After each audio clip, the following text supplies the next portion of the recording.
Assalamualaikum warahmatullahi wabarakatuh. Perkenalkan, nama saya Vivi Aryani dengan NIM 21108510022.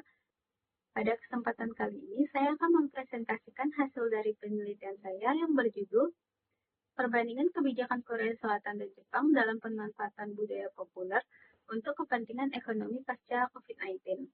Dengan dosen pembimbing saya, Bapak Dr. Firdaus Setiaka, SIPMSI, dan Bapak Zulkifli Harza, SIP MSOC.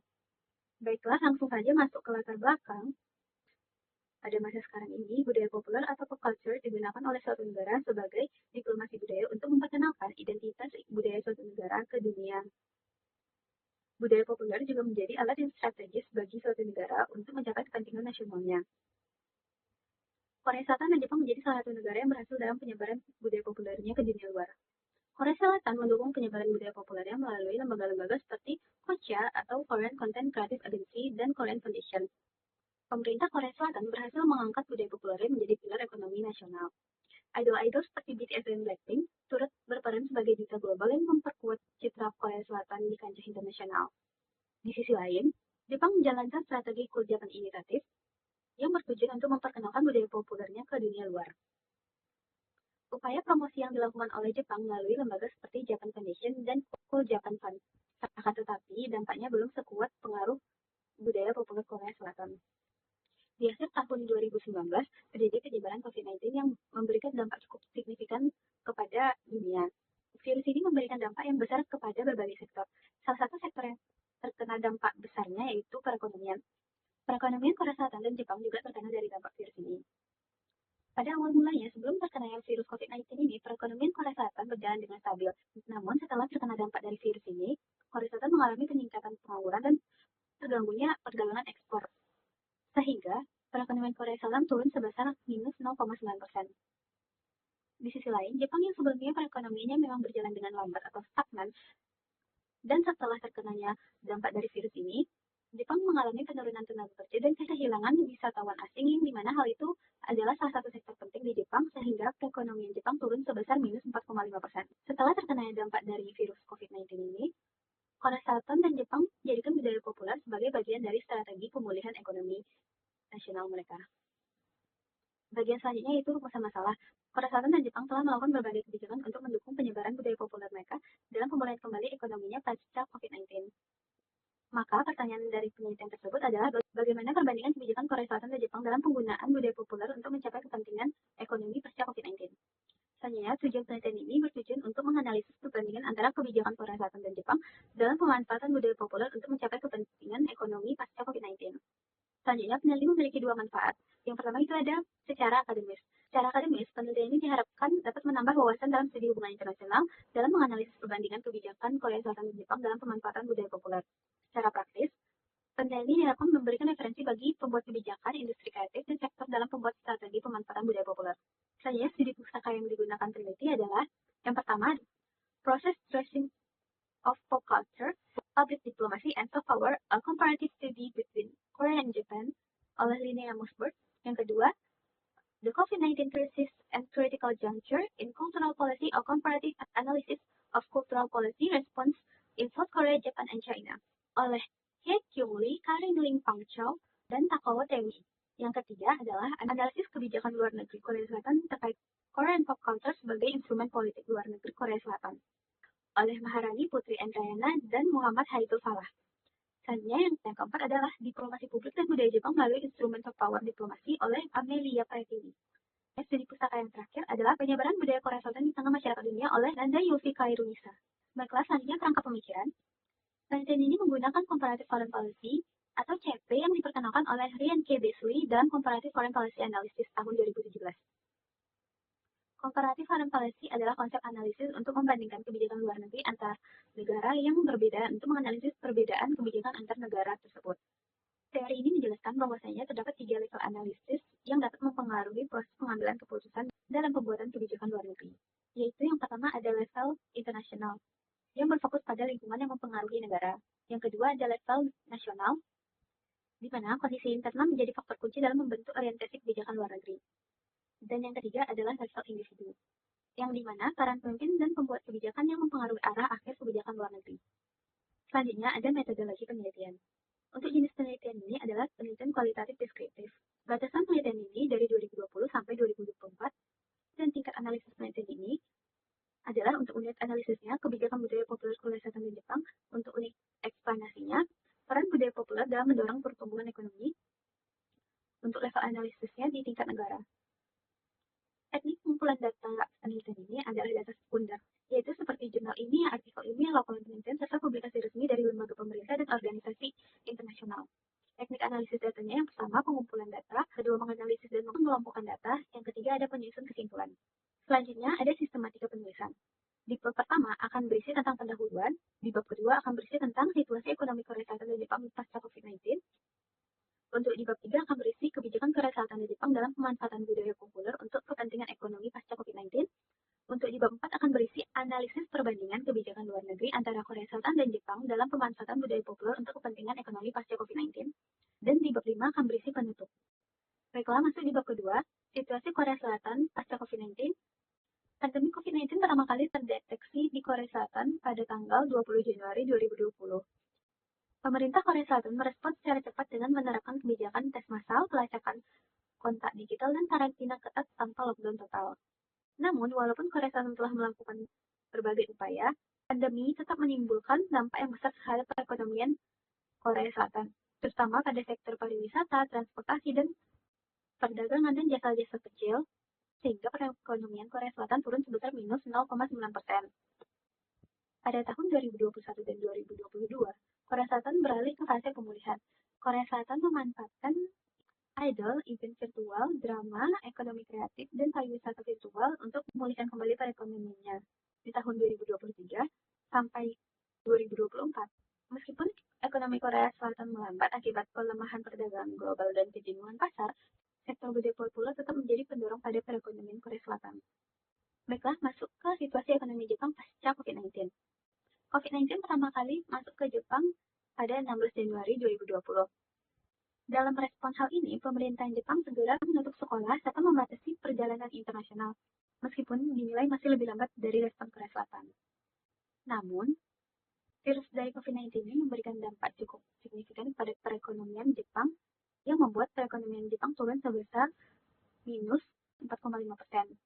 Sektor-sektor seperti pariwisata, transportasi, perhotelan, otomotif, dan elektronik itu menurun. Namun, di tengah kondisi ekonomi yang memburuk, industri hiburan dan budaya populer Jepang justru memberi kontribusi positif. Memasuki tahun 2021 dan 2022, perekonomian Jepang memasuki masa pemulihan, namun masih berjalan dengan lambat. Pada tahun ini, budaya populer Jepang terus menguat di dunia internasional. Jepang memanfaatkan sektor seperti anime, manga, event hybrid, ekonomi kreatif, konser virtual, dan pariwisata virtual. Di tahun 2023 dan 2024, pertumbuhan perekonomian Jepang kembali melambat akibat kenaikan harga energi dan penurunan ekspor. Namun, budaya populer Jepang seperti sektor pariwisata budaya tetap menopang perekonomian. Selanjutnya, untuk perbandingan situasi ekonomi Korea Selatan dan Jepang, setelah pandemi COVID-19, budaya populer di Korea Selatan benar-benar berfungsi sebagai alat pemulihan ekonomi, dan tidak hanya sebatas sarana branding budaya. Budaya populer seperti K-pop, drama, hingga perkembangan industri digital memberikan kontribusi yang nyata terhadap perekonomian negara dan menjaga stabilitas pertumbuhan ketika sektor industri tradisional melemah.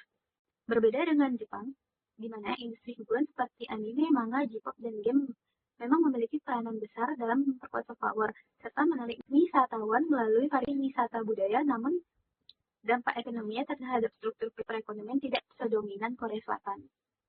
Selanjutnya, masuk ke budaya populer sebagai sektor strategis dalam perekonomian Korea Selatan dan Jepang. Budaya populer tidak lagi hanya dipandang sebagai bentuk hiburan semata, tetapi juga telah berkembang menjadi sektor strategis dalam perekonomian global. Di era pasca pandemi COVID-19, ketika sektor tradisional seperti pariwisata, transportasi, dan manufaktur mengalami penurunan, melalui musik, film, drama, anime, manga, hingga fenomena digital seperti konser virtual dan VTuber, budaya populer mampu melampaui batas geografis dan menciptakan pasar internasional yang sangat luas. Keberhasilan negara-negara seperti Korea Selatan dan Jepang membuktikan bahwa budaya populer dapat menjadi pilar penting dalam memperkuat ketahanan ekonomi sekaligus citra global. Dari sisi ekonomi, budaya populer memberikan kontribusi langsung terhadap perekonomian melalui penjualan musik, film, drama, game, serta konten digital di berbagai platform.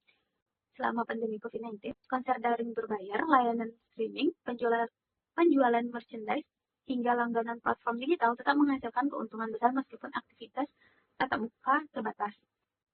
Baiklah, masuk ke bab 3, yaitu kebijakan Korea Selatan dan Jepang dalam pemanfaatan budaya populer untuk kepentingan ekonomi nasional. Yang pertama, ada budaya populer dan kebijakan Korea Selatan.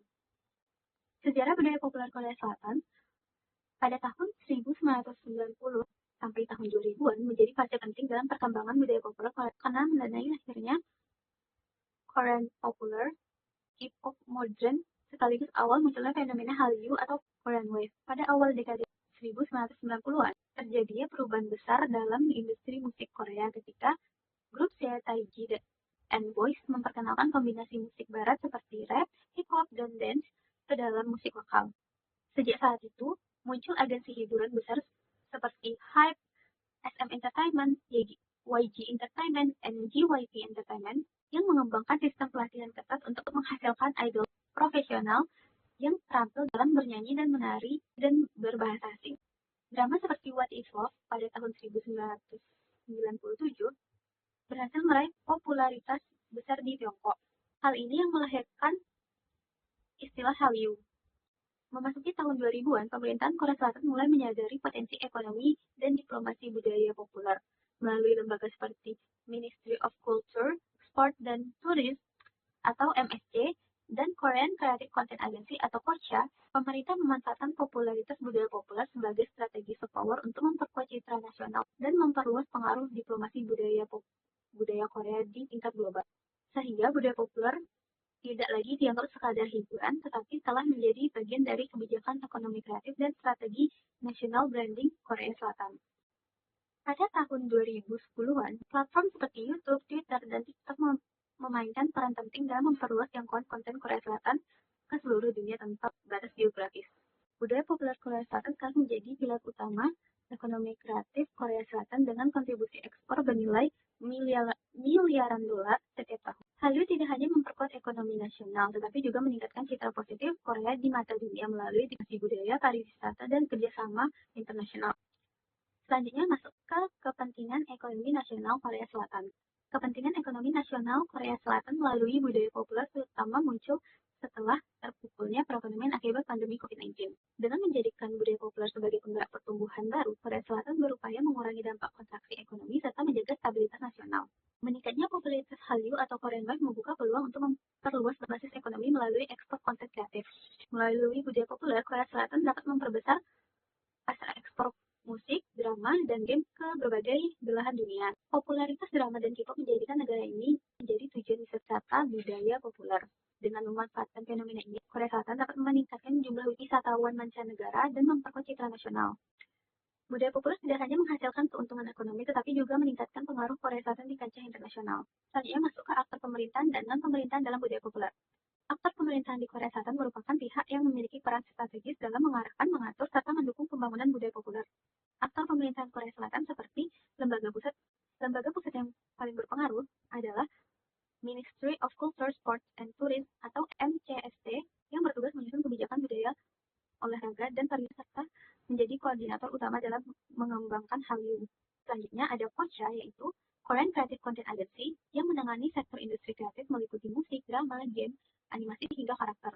Selain itu ada Korean Tourism Organization atau KTO yang mengelola promosi pariwisata dengan memanfaatkan budaya populer sebagai daya tarik. Selanjutnya ada KOFISH atau Korean Foundation of International Cultural Exchange yang berfungsi sebagai penghubung diplomasi budaya melalui festival, penelitian, dan pertukaran internasional. Selanjutnya ada lembaga-lembaga lain yang mendukung dari sisi berbeda seperti MOEF atau Ministry of Economic and Finance itu yang berperan dalam aspek pendanaan dan intensif ekonomi untuk mendukung industri kreatif. Selanjutnya ada MSIT yaitu Ministry of Science and ICT yang berfokus pada pengembangan teknologi digital dalam industri budaya. Selanjutnya ada MOTIE yaitu Ministry of Trade, Industry and Energy yaitu memperkuat ekspor dan integrasi industri kreatif ke dalam perdagangan global. Selanjutnya ada aktor non-pemerintahan di Korea Selatan menjadi motor utama dalam memproduksi, pengembangan, dan memperluas budaya populer Korea Selatan ke seluruh dunia. Salah satu aktor non-pemerintahan itu ada perusahaan besar atau yang biasa disebut dengan Big Four Entertainment. Salah satunya ada Hype atau yang dulunya disebut dengan Big Hit Entertainment, yang kedua ada SM Entertainment, yang selanjutnya ada YG Entertainment dan JYP Entertainment. Yang mana perusahaan ini mengelola artis K-pop, memproduksi konten musik, drama, serta mengembangkan platform digital yang memperkuat interaksi dengan penggemar global. Selanjutnya ada industri kreatif independen dan UMKM, seperti studio produksi kecil, animator, serta pengembangan game juga memiliki kontribusi signifikan dalam memperkaya variasi konten kreatif Korea. Misalnya ada media penyiaran nasional seperti MBC, SBS, TVN, dan JTBC. Turut mendukung dengan memproduksi dan menayangkan drama maupun program hiburan yang menjangkau audiensi luas, baik domestik maupun internasional. Di sisi lain, ada fandom internasional atau penggemar seperti ARMY dari BTS dan Blink dari Blackpink, yang berperan penting sebagai agen promosi sukarela yang memperkuat pengaruh budaya Korea Selatan di luar negeri. Selanjutnya, kebijakan dalam pemanfaatan budaya populer untuk ekonomi.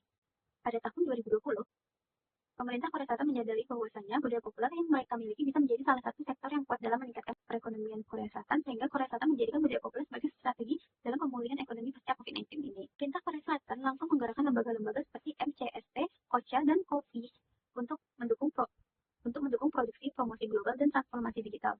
Beberapa kebijakan dibuat seperti kebijakan emergency support measure for cultural industry yang dibuat karena pandemi COVID-19 menghentikan konser, bioskop, dan event budaya, sehingga perlu subsidi darurat agar tidak bangkrut dengan tujuan untuk menyelamatkan industri budaya populer. Selanjutnya, ada kebijakan Digital New Deal yang bertujuan untuk sarana digital dalam konser online dan distribusi drama. Kebijakan ini dibuat karena pandemi memaksa industri budaya beralih ke dunia digital.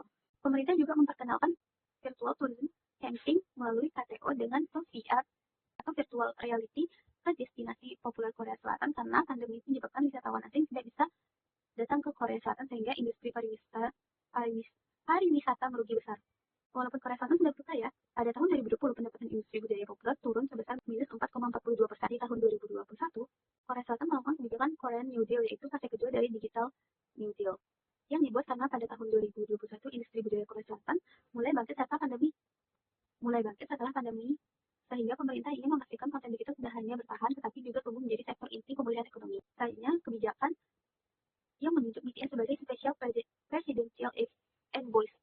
Kebijakan ini ditunjuk langsung oleh Presiden Korea Selatan. Melihat dari pengaruh BTS sebagai ikon global dengan pengaruh besar di kalangan generasi muda, pemerintah ingin menggunakan soft power untuk memperkuat citra Korea Selatan di dunia internasional dan mendukung promosi budaya serta diplomasi ekonomi di forum internasional. Selanjutnya, pemerintahan Korea Selatan juga memberikan dukungan finansial melalui kebijakan Cultural Content Promotion Fund yang dikelola oleh MCST dan KOFI.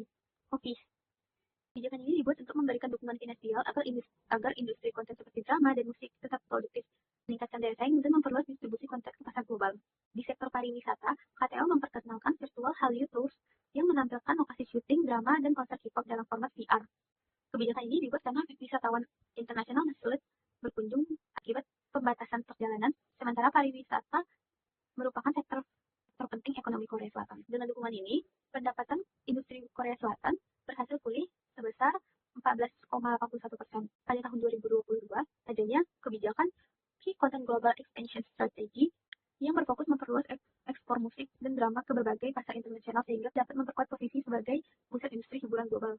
Selanjutnya, pemerintahan Korea Selatan meluncurkan kebijakan Support Fund for Creative SMEs, yaitu dukungan finansial bagi UMKM kreatif budaya populer yang dikelola bersama MCST dan Small Business Administration. Pemerintah juga mendukung hiburan digital melalui Global Streaming Platform Partnership yang meningkatkan distribusi drama dan musik. Karena banyak wisatawan asing belum bisa bebas berpergian, maka Korea Selatan meluncurkan Korean Virtual Experience Program yang memungkinkan wisatawan asing mencoba pengalaman budaya virtual berupa kuliner, hanbok, hingga subkota melalui teknologi AR atau VR agar wisatawan global tetap tertarik pada Korea. Korea Virtual Experience Program yang memungkinkan wisatawan asing mencoba pengalaman budaya virtual. Dengan beberapa kebijakan tadi, pada tahun 2022, pendapatan industri budaya populer Korea Selatan sebesar 12,10%. Pada tahun 2023 menjadi periode inovasi dan digitalisasi dalam perkembangan industri budaya populer Korea Selatan. Melalui Cultural Industry Innovation Strategy, pemerintah Korea Selatan mendorong integrasi teknologi baru seperti AI, VR, dan Metaverse ke dalam Hallyu di bidang pariwisata.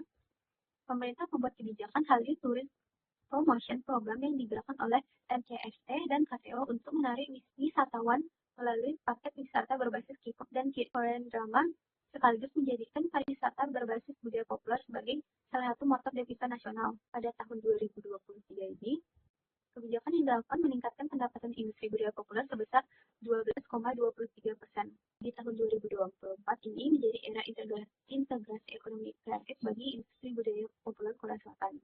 Melalui Pre-Cultural Economic 4.0 framework yang didukung oleh MCST, Kocha, dan Motie, menjadikan budaya populer sebagai pilar utama dalam strategi ekonomi kreatif nasional untuk menghubungkan sektor hiburan dengan perdagangan energi dan inovasi teknologi, serta memperkuat posisi Korea Selatan sebagai pusat konten global.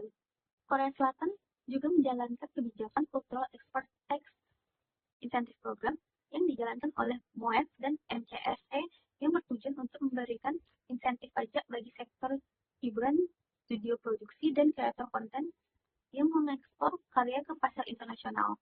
Di sektor pariwisata, karena tren pariwisata dunia semakin dipengaruhi digitalisasi, maka diluncurkan Metaverse Tourist platform yang memungkinkan wisatawan global menjelajahi Seoul, Busan, hingga studi budaya dalam dunia virtual, sekaligus mempromosikan kunjungan secara langsung. Presiden Korea Selatan pada saat itu, yaitu Yoon Suk Yeol, juga menegaskan komitmen pemerintah pusat untuk menjadikan Korea Selatan sebagai global content hub melalui dukungan penuh negara terhadap industri kreatif. Kebijakan strategis kelembagaan, kebijakan fiskal, dan visi pemimpin Korea Selatan ini menghasilkan pertumbuhan pendapatan industri budaya populer sebesar 7,69%. Selanjutnya, budaya populer dan kebijakan Jepang. Perkembangan budaya populer Jepang berawal dari perubahan sosial besar setelah kekalahan negara tersebut dalam Perang Dunia II pada tahun 1945. Pada masa itu, Jepang berupaya membangun kembali identitas nasional melalui modernisasi di berbagai sektor termasuk hiburan dan media. Memasuki periode 1970 sampai 1980-an, budaya populer Jepang mulai berkembang dengan pesat dan semakin menarik minat banyak orang. Di industri anime dan manga mengalami perkembangan yang pesat melalui berbagai genre seperti mecha, shonen, dan shoujo. Studio besar seperti Ufotable, Toei Animation, dan Studio Ghibli menghasilkan karya yang menarik minat banyak orang.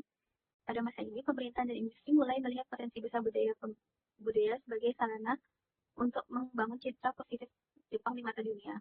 Pada tahun 1990-an, anime seperti Dragon Ball, Sailor Moon, Pokemon, dan Naruto berhasil menembus pasar internasional. Memasuki abad ke-21, pemerintahan Jepang secara aktif mengintegrasikan budaya populer ke dalam strategi nasional Jepang melalui Jepang Strategi.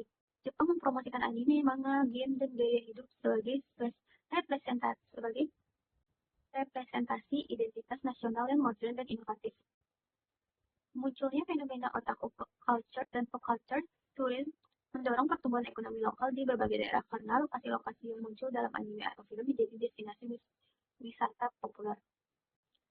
Di tahun 2010-an sampai sekarang menandai era globalisasi digital bagi budaya populer Jepang. Platform digital seperti YouTube, Netflix, dan Crunchyroll memperluas jangkauan distribusi anime dan J-pop ke seluruh dunia.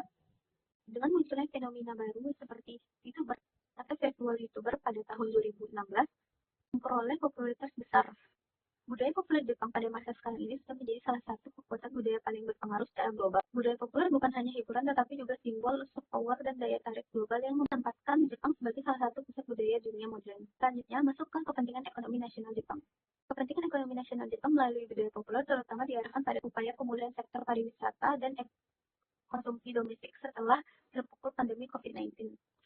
Jepang menyadari bahwa budaya populer seperti anime, manga, game, dan fenomena VTuber memiliki nilai ekonomi yang sangat besar serta daya tarik global. Dengan memperkuat industri kreatif, Jepang berharap dapat menambah devisa dari ekspor konten budaya sekaligus meningkatkan citra nasional di mata dunia.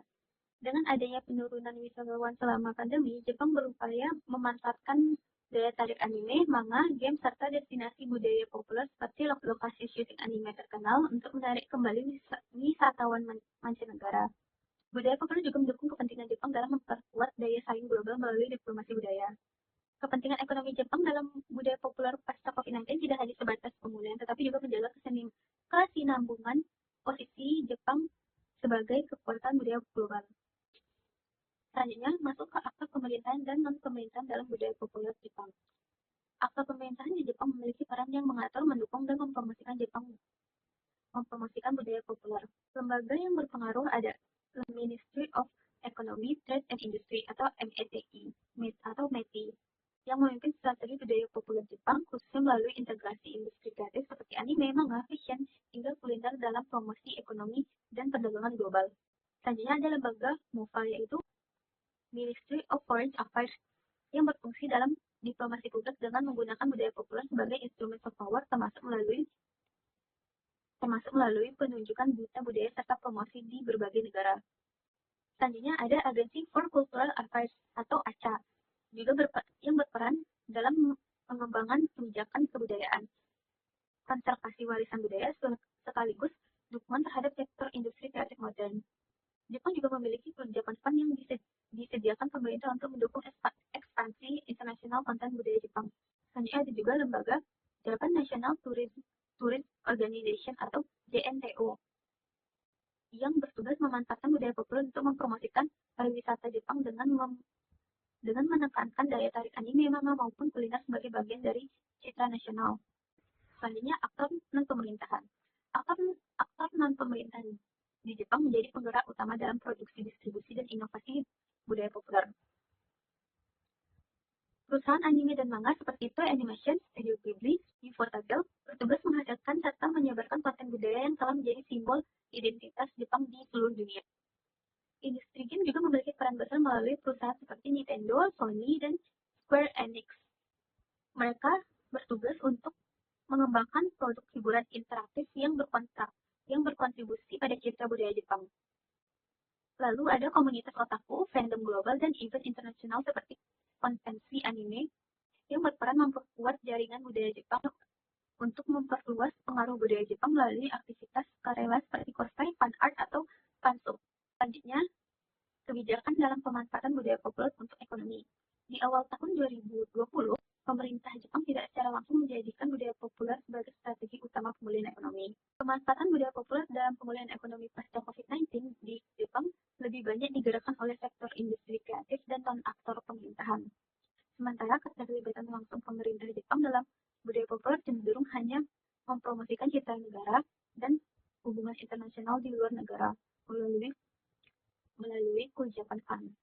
Tahun 2020, MET atau Ministry of Economy, Trade and Industry yang bertugas sebagai pembuat kebijakan ekonomi perdagangan, energi industri, serta inovasi teknologi Jepang. Pemerintah juga meluncurkan Emergency Art Support Program untuk teater, film, dan event melalui lembaga ACA agar memberikan subsidi dan hibah darurat untuk teater, film, dan event agar seniman tetap bisa berkarya dan industrinya tidak mati total. Perdana Menteri Jepang yaitu Shinzo Abe menyatakan bahwasannya menekankan fokus pemulihan ekonomi umum, namun budaya populer tidak menjadi prioritas inti karena prioritas nasional pada tahun 2020 adalah mengatasi krisis kesehatan dan ekonomi secara menyeluruh. Dalam sektor pariwisata, dibuat kebijakan virtual Japan Tourist Campaign melalui lembaga JNTO yang memperkenalkan pengalaman tur virtual 360 derajat dan juga kampanye virtual Japan sehingga wisatawan asing tetap bisa berkunjung secara digital dan agar wisatawan tetap tertarik dengan destinasi Jepang. Aktor non-pemerintah berupaya dalam pemulihan ekonomi Jepang seperti Sony Music Entertainment Japan yang beralih ke konser online artis J-pop dan juga Aniplex dan bentukan konser virtual anime song agar masyarakat tetap bisa mengakses hiburan secara digital. Meski demikian, pendapatan industri budaya populer Jepang turun sekitar minus 5,8%. Di tahun 2021, JNTO menyesuaikan Go to Travel Campaign dengan memasukkan destinasi wisata bertema anime dan manga sehingga dapat menjaga agar sektor pariwisata tetap hidup di masa pembatasan perjalanan internasional dan mengintegrasikan budaya populer ke dalam strategi wisata domestik. Perdana Menteri Yoshihide Suga yang menggantikan Shinzo Abe membahas pentingnya budaya dalam pidato-pidato ekonomi. Beberapa festival budaya seperti Anime Japan dan Tokyo Game Show diselenggarakan dalam bentuk hybrid. Karena wisatawan asing belum sepenuhnya bisa datang akibat pembatasan perjalanan, sehingga pariwisata berbasis virtual seperti VR atau AR menjadi alternatif dalam menjaga promosi destinasi wisata Jepang tetap aktif. Pemerintah memperluas promosi pariwisata berbasis budaya digital dengan VR atau AR, VR/AR Tourist Showcase di Tokyo dan Kyoto. Perusahaan swasta seperti Kadokawa Corporation mendirikan Kadokawa International Manga Academy guna memperkuat penetrasi global manga, sedangkan Sony Music dan Aniplex memperluas distribusi J-pop dan anime lewat kemitraan Crunchyroll. Promosi budaya, ekspansi anime ke platform global, serta pariwisata virtual membuat pendapatan industri budaya populer pada tahun 2022 meningkat menjadi dengan adanya 11,6%.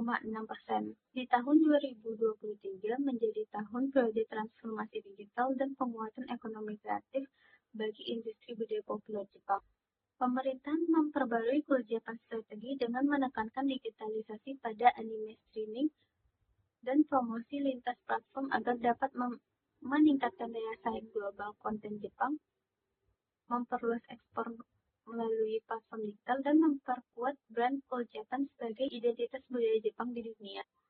ACA meluncurkan Cultural Economy Digital Transformation Program agar berguna untuk membantu para kreator budaya berpartisipasi dengan platform digital dengan memberikan dukungan finansial. Kreator bisa beralih ke distribusi digital dan memperluas jangkauan ke pasar internasional. Pemerintah mendorong Metaverse Tourist Project di mana turis bisa menjelajahi destinasi Jepang melalui teknologi VR/AR dan 5G, sekaligus mempromosikan wisata nyata agar turis asing tetap datang secara langsung. Perdana Menteri yaitu Fumio Kishida mengatakan bahwa transformasi digital merupakan salah satu pilar pemulihan Jepang dan budaya populer menjadi salah satu aset daya tarik global yang mendukung strategi tersebut mendorong Jepang untuk tidak hanya kuat di manufaktur dan teknologi, tetapi juga di industri kreatif digital. Aktor non-pemerintah seperti Hololive Production dan Niji Sanji mendorong fenomena VTuber yang menembus pasar global, sementara event internasional seperti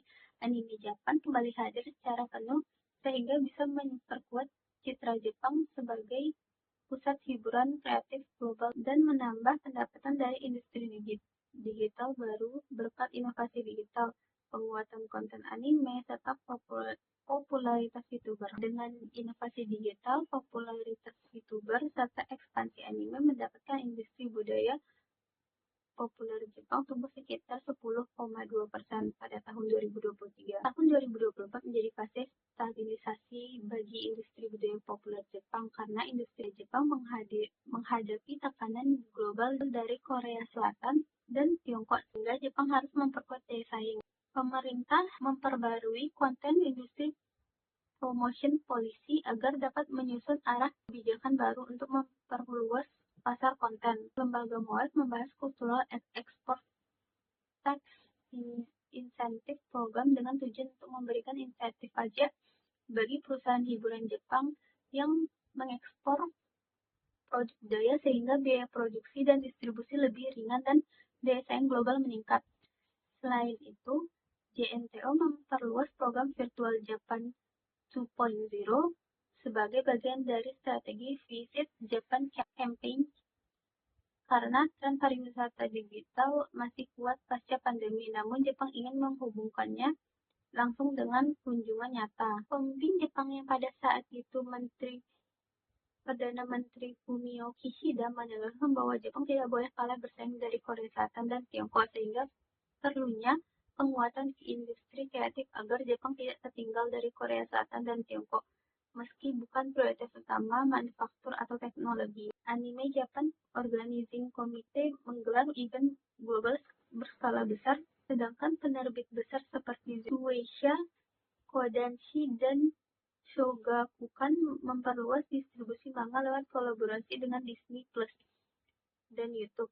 Hal ini dilakukan karena pasar domestik mulai jenuh. Ekspansi global lewat platform digital menjadi kunci pertumbuhan agar dapat memperluas akses manga Jepang ke jutaan pembaca global, menjaga dominasi industri penerbitan, dan meningkatkan ekspor konten kreatif. Pendapatan industri budaya populer Jepang naik sekitar 6,7% pada tahun 2024. Hal ini menandai pertumbuhan stabil meski pasar mulai mengalami kejenuhan. Baiklah, masuk ke bab 4. Analisis perbandingan kebijakan luar negeri antara Korea Selatan dan Jepang dalam pemanfaatan budaya populer untuk kepentingan ekonomi nasional. Masuk ke perbandingan kebijakan Korea Selatan dan Jepang dalam pemanfaatan budaya populer. Korea Selatan dalam pemanfaatan Hallyu untuk kepentingan ekonomi. Dalam penelitian ini, teori yang digunakan adalah teori dari Beasley, yaitu Comparative Foreign Policy, yang dimana memiliki 3 aspek level analisis, yaitu internasional, nasional, dan individu. Korea Selatan dalam pemanfaatan Hallyu untuk kepentingan ekonomi nasional. Dalam aspek internasionalnya, kebijakan Korea Selatan yang termasuk level internasional fokus pada mempertahankan posisi negara di pasar global, memperluas soft power, dan menghadapi persaingan dengan Jepang, Hollywood, dan negara lain. Contohnya seperti virtual tourist campaign dan virtual Hallyu tourist pada tahun 2020. Lalu ada Key Partner Global Expansion Strategy 2022. Selanjutnya ada kerjasama melalui Global Training Platform Partnership 2022. Lalu ada Cultural Industry Innovation Strategy 2023. Dan juga ada Hallyu Tourist Promotion Program 2024 dan Key Metaverse Tourist Platform 2024. Yang terakhir ada Cultural Export Tax Intensive Program 2024. Semua kebijakan ini masuk ke kategori internasional karena menargetkan pasar luar negeri, memperkuat citra Korea di mata dunia, dan meningkatkan soft power melalui budaya populer.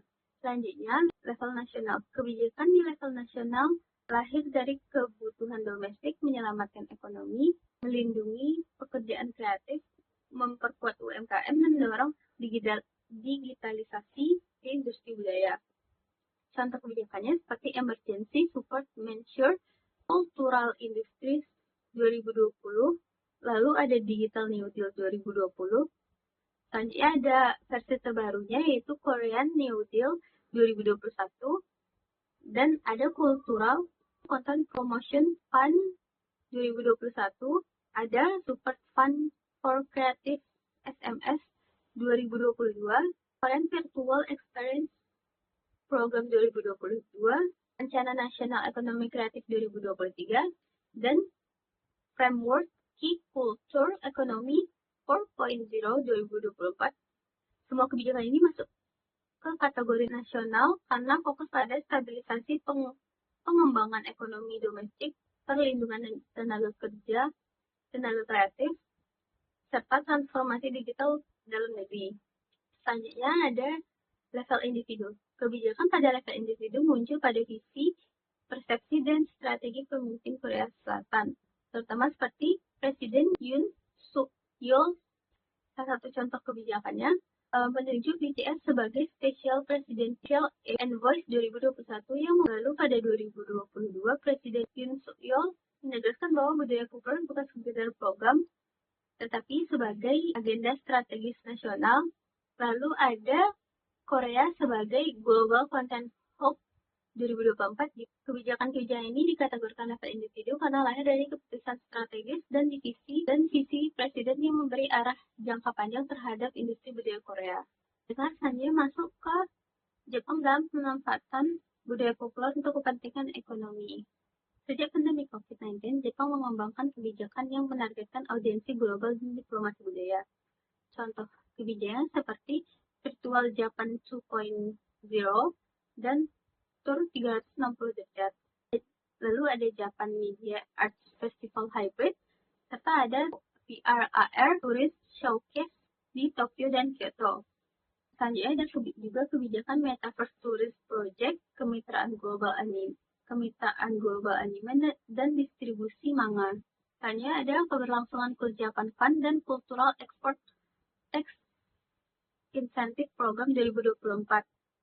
Semua kebijakan ini termasuk level internasional karena Tujuannya bersifat strategis di kancah global, memenuhi citra negara, dan mengarah pada interaksi Jepang dengan aktor internasional.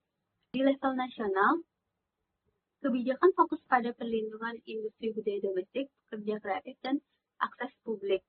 Contohnya seperti Emergency Arts Support Program, dukungan konser online dan digitalisasi seni, Go to Travel, Camp Teach Anime Manga, digitalisasi arsip budaya, festival hybrid, dan juga ada Cultural Economy Digital Transformation Program.